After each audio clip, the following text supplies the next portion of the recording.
back to the channel. Today we are discussing the basics of how to play online Catan. Let's get right into it. To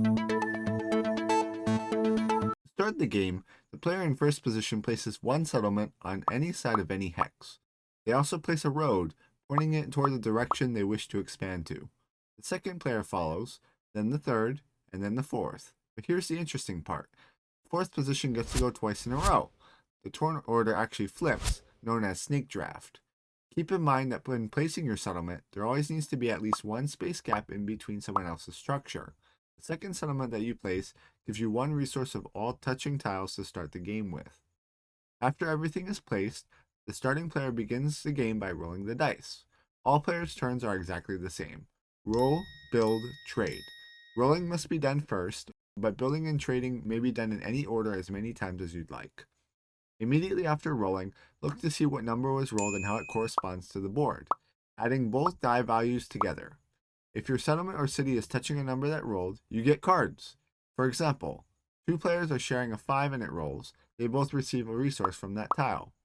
There are 5 resources: wheat, sheep, brick, ore, and wood. There are 19 of each resource in the bank. Each of these resources allow you to build something different.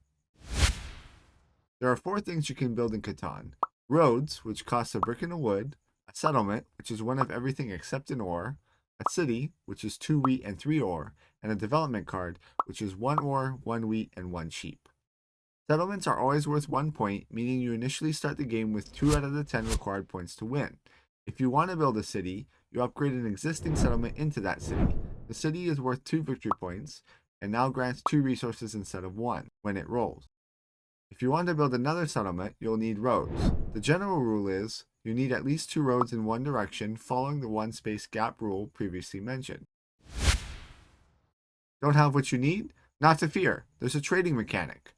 You can use it to help yourself out. You can offer cards to other players in a trade, but keep in mind you can only trade it if it is your turn. Other players may only trade with whose turn it is.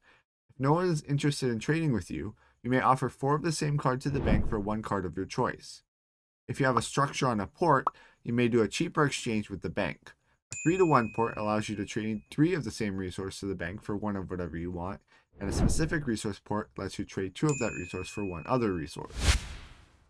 If any player rolls a 7, take a look at how many cards everyone has. If any player has over 7, they must discard half of their cards rounded down, but it is that player's choice on what cards they throw away. These cards go back to the bank. After this discard phase, whoever rolled the 7 moves the robber onto a tile of their choice. This robber blocks production on that tile, meaning it no longer offers any resources even if rolled. That player also steals 1 random card from 1 player sharing that tile, if able. The robber must move and cannot remain on the tile if someone plays a knight or rolls a 7. Moving on to development cards. An important rule to keep in mind for these is that you can play them before you roll the dice. For every card except victory points, play them on your turn, and it is considered used. You cannot play more than 1 card per turn, and you cannot play the card on the turn you buy it. Victory points are a special exception because these grant you +1 points that are hidden from all players, and all of them are only revealed on your turn if you hit 10 points to win. There are 14 knights, 5 victory points, 2 road builders, 2 year of plenties, and 2 monopolies.